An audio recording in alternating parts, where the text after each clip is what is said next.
Welcome everybody to this edition of Attention Talk Video. I'm your host, ADHD and Attention Coach Jeff Copper, and we're here today with Dr. Russell Barkley. Dr. Barkley, welcome to the show. Thank you so much, Jeff. I appreciate you having me on again today. I always enjoy interviewing you. I learn so much from it, and we've done some interviews on our radio format about ADHD and emotion. You talk about emotions being as much a part of ADHD as attention. Can you talk about that a little bit? Yes, I think, as you know, for the past 40 years or more, since 1968, the DSMs, which is our diagnostic manuals, have not included emotion as part of the way that we think about clinically or conceptualize ADHD. It's always just focused on attention, inhibition, and hyperactivity.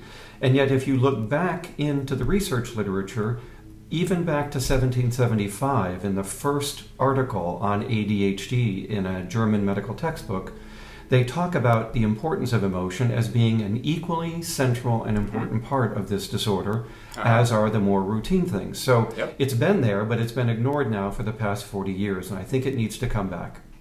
And you've been doing a lot of lecturing about making an argument that it should come back, and it's great stuff. But what's interesting to me is I've learned, and you've talked about emotion, you've also talked about ADHD as being more of an executive functioning and a self-regulation issue, which to me really makes a lot of sense, because two things that you need to regulate are your emotions and your attention. Can you speak to that for a second? Well, yes, there are at least 5 major executive functions in daily life, and one of those, of course, has to do with working memory and organizing yourself.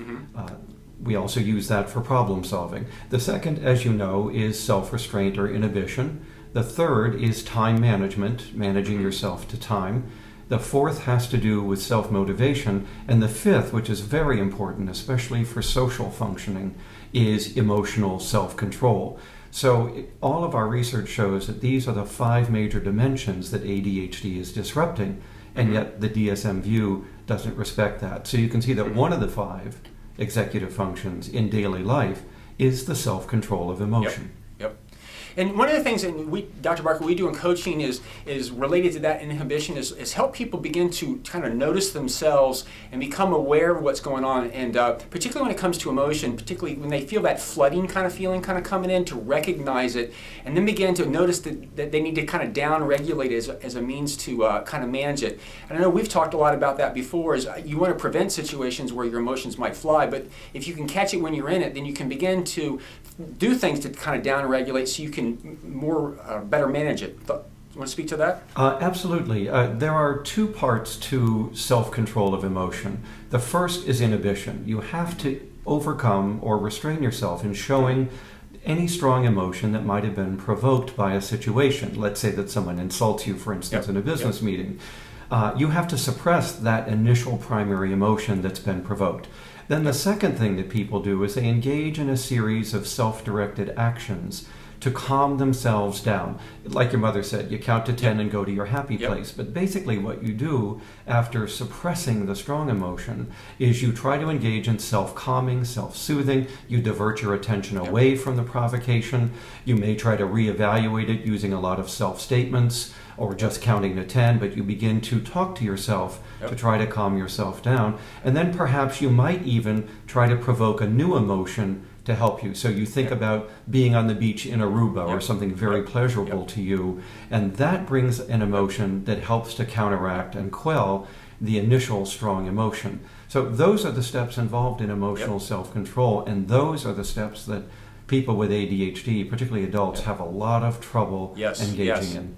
Yes, and as a coach, a lot of times we were working with them to being able to notice that and catch themselves and design strategies and structures around for them to kind of get in and accelerate that down-regulation of emotion. I got one more question before we wrap this up, because when it comes to emotion, people always dwell on the negative. Is there a positive side? In coaching those with ADHD, sometimes I see them very passionate about things, and it's an emotional passion, so it's kind of like the opposite, that it kind of rages out of control. From your perspective as a researcher, is that anything that you guys take a look at or notice, or is it just confined to my world? Well, we've certainly paid attention to it. And in my book on executive functioning and ADHD, I explain that it's all emotions that are so easily provoked, but it's the negative ones that are so socially costly. So we spend a lot more time on those because those are the ones that are getting you into trouble.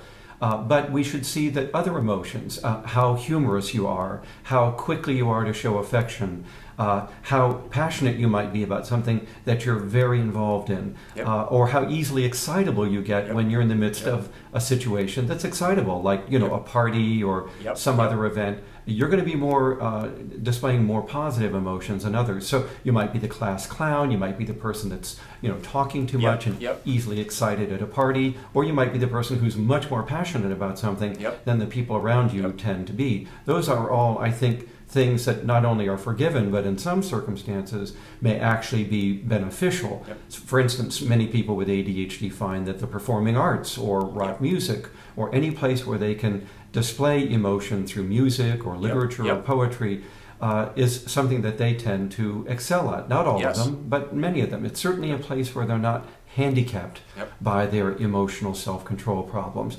But it's the negative emotions, if those get provoked, that are going to cost them. Yep.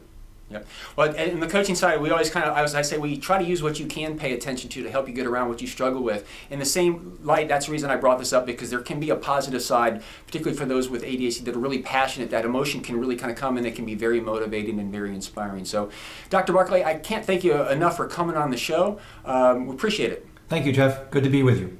Take care, everybody.